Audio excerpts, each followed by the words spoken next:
Ruth Bader Ginsburg is missing a second day of oral arguments at the Supreme Court. She's 85, as you might know. She just underwent another cancer surgery, removing a lobe from one of her lungs. This is just on the heels of having broken three ribs earlier in December, and obviously her recovery, this would be difficult for a much younger person. She is not a much younger person. I don't want to talk about the politics or bring up any rank or any of that. I want to talk about a human being and the institution she's a part of. Hi, I'm Steve Green with Bill Whittle and Scott Ott. This is Right Angle, brought to you by the members of BillWhittle.com.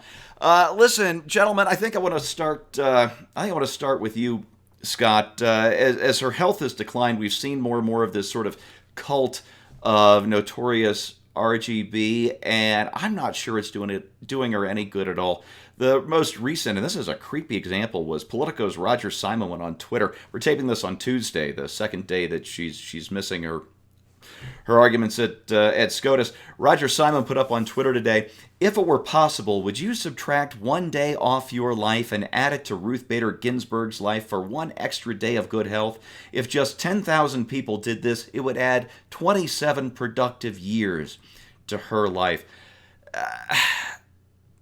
Scott, when somebody is this old and this frail, does this kind of hero worship push them to do things that you wouldn't do to your own grandmother? Well, let's give the honest answer to that question that would be given even by the most vociferous fan of Ruth Bader Ginsburg. Not 1 damn second. I am not going to sacrifice a bit of my life. Let's be honest. Yeah. In the abstract, you may be able to say something that sounds high-minded like that, but in reality, you wouldn't give up a single minute of your life for anybody else's life. A minute with my kids, with my wife, forget about it. Yeah, not having. If I could hold the hand of Stephanie for 1 more minute, I would take that over anything else in the world. Would you take it away from Ruth Bader Ginsburg? I could actually hold 7 of her hands in my hand. Okay, she's a very delicate person. Thing. No, I wouldn't take Ruth Bader Ginsburg's life away.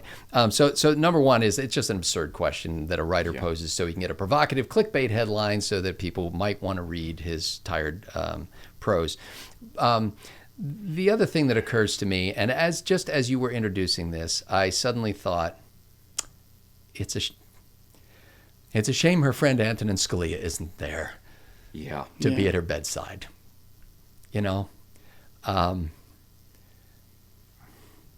Those were two people, at least for whatever their differences, who understood the humanity of a person. And I think all this hero worship does the worst possible thing they could do to Ruth Bader Ginsburg. It strips her of her humanity. It makes her into something other. It creates a legend around her and doesn't allow you to actually see her as a human being with her own flaws and foibles and beauties and potentials and abilities. And I think it's insulting. I think it's insulting to do this to a person. It creates an aura around them to which they don't even themselves aspire, and to which they can never live up. And that a face-to-face meeting with that person for 3 hours would quickly disabuse you of any notion of the heroic. There's a movie about her now. I'm sure it's wonderful. But I think that it's so insulting to do that to somebody. And instead, it's appropriate to treat her like a friend, like a sister, like a fellow American, like somebody that you're concerned about. Yes, we have prayers for Ruth Bader Ginsburg, and I don't care if that offends you. Indeed.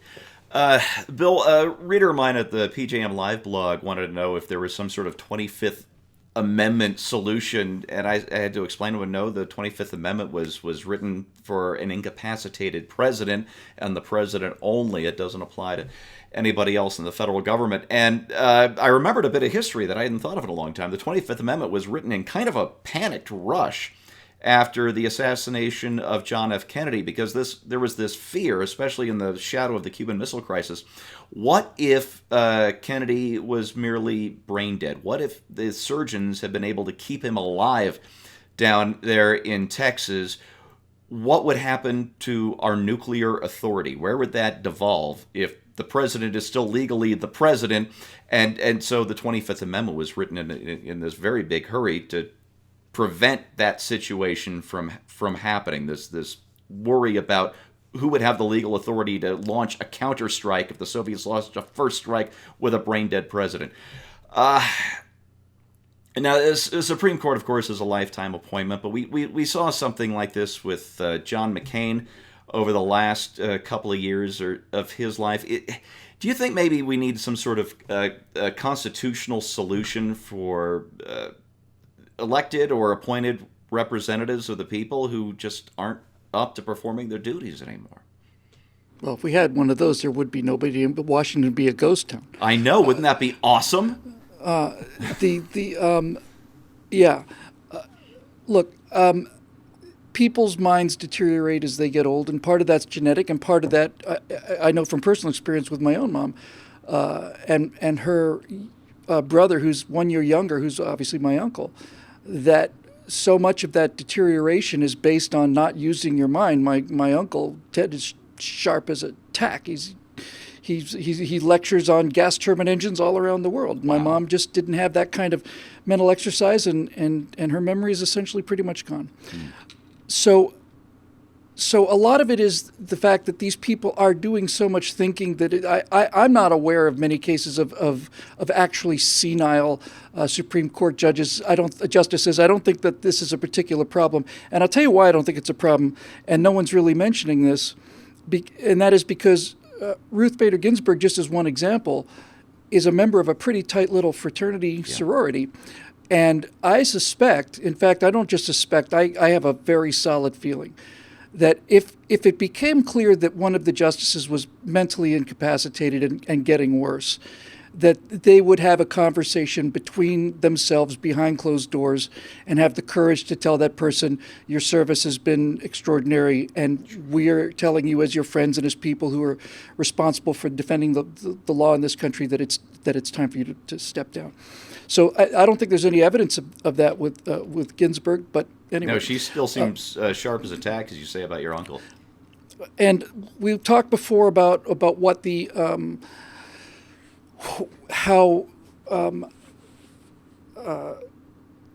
Gorsuch was not too tough to get on the court because he was replacing an arch conservative, and then Kavanaugh was very tough, just a nightmare because he was replacing a moderate. If Donald Trump has a chance to appoint the replacement for Ruth Bader Ginsburg, it's my suspicion that they simply will stall it indefinitely. And this is, the strange genius of the Constitution. It always seems to come up right somehow. I always thought it was a defect in the Constitution that it doesn't specify how many people need to be on the Supreme Court. It just specifies that there has to be a Chief Justice. That's all. It doesn't say there has to be 9 people. It could be any number. So if the Democrats decide that they will not pass a nominee that Trump sends to the Congress, unless it's a super big liberal, the end result of that is, at least until the next election, we have an 8-person Supreme Court with a 5-3 majority instead of a 5-4 majority.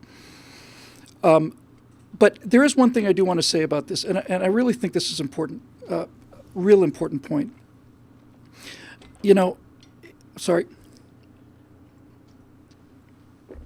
It's thirsty work. I'll be completely honest with you here. When I hear that Ruth Bader Ginsburg is ill, or appears ill, the first thought that runs through my mind is, good, I hope she dies and gets off the court. She's done a lot of damage to this country, and so on. That's my first impulse.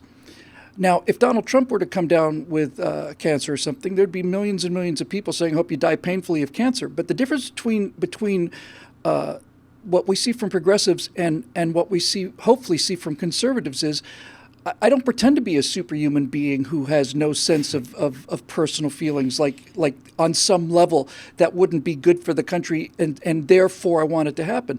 But I find myself stopping myself and remanding myself and saying that's an appalling and it's a disgusting attitude to have, and it's an attitude of somebody who is so wrapped up in the theory that the humanity of people actually gets away from me. So the reason I'm saying this is because there's an expression I like a lot. I think it really sums up. I think when it comes to political nastiness, it is predominantly but not exclusively on the left. I love that. Predominantly but not exclusively. That's apt. And so what I'm saying is this. This is like this just this reflection just hit me. This is in fact the entire essence of conservative thought. This is the entire essence of it. It's not that we're made out of gold and they're made out of clay. It's not that we never have a bad thought ever and oh well, I wish there just nothing but the fun. No, we're human beings just like everybody else. But we should have enough of a conscience and enough sense of decency and enough sense of character and honor and so on to simply not only resist that temptation to go out and make a public scandal of it, but to eliminate that thought from your mind, to catch yourself and say that is a reptilian response to the situation, and shame on you for having that thought. And so I tell you now in all sincerity, I wish her nothing but the best. I genuinely do. I can't tell you that I wouldn't like to see somebody replacing her on the court, but that doesn't have anything to do with it. I wish her a full recovery and health, only because if we lose track of the fundamental humanity and civility and decency that makes this country possible, then it won't be America anymore. So the fact that I had that thought, I'm willing to admit to, but I'm also proud to admit to the fact that I caught myself not just from saying it, but I caught myself thinking it, and I changed my thoughts about it, because that's just a better person who can do that. Yeah. And I can't cast any stones at you for having that thought, because I admit I succumbed to it as well when I heard first that she'd broken a couple of ribs again, and then again a second time just a couple of weeks later when I found out she was having cancer surgery. It's human nature. We are imperfect beings. We're better than that, though. We try to be every day. Listen, I understand RBG not retiring from the court. You know, she lost her husband a number of years ago. Most of her friends are gone at that age. Her best friend, Antonin Scalia, of course, she lost, we all did a couple of years ago. And she loves the court. She loves her staff. That is the thing she has left. And by virtue of the Constitution, that job is hers for as long as she wants it and draws breath. My own personal advice, just speaking human being to human being, is for your own good and for the good of the court that you love, that it may be time to submit that resignation letter and enjoy whatever time you have left. And I hope it's many, many years. But I do know that convalescing at that age and in that condition it's a very difficult job. And while I might not agree with any or many of her opinions, I'm not sure how good a job she's going to be able to do convalescing in as much pain as she must be in. So for your own good, RBG, I might want to wave goodbye, but if not, as I said, it's your job, and by virtue of the Constitution, to keep as long as you want. So that is your right angle on that. Thanks for watching, and we'll see you next time.